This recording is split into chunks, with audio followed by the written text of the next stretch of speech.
Par l'action de l'Esprit Saint, l'Assemblée devient corps du Christ. En communion, certes, cette Assemblée n'est pas à elle seule toute l'Église, mais elle l'est pleinement.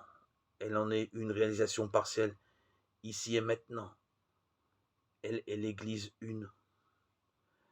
L'Esprit Saint fait entrer l'Assemblée dans la communion avec le corps du Christ. Chaque Assemblée est en communion avec le Christ.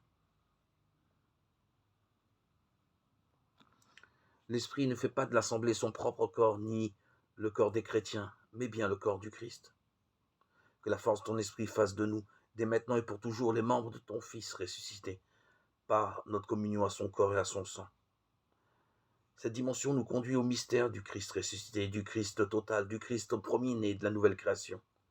Le corps du Christ ressuscité n'est pas un corps physique ou psychique, mais bien un corps spirituel. Ainsi en est-il de la résurrection des morts.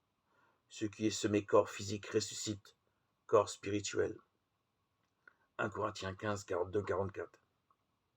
Ainsi, par l'action de l'Esprit Saint, le corps du Christ s'édifie dans le temps et l'histoire d'une manière progressive jusqu'à ce qu'il atteigne sa plénitude. Lorsque nous célébrons le repas de la scène dans une assemblée d'une manière réelle, mais encore incomplète, la croissance du corps total du Christ ressuscité s'établit par nos rassemblements.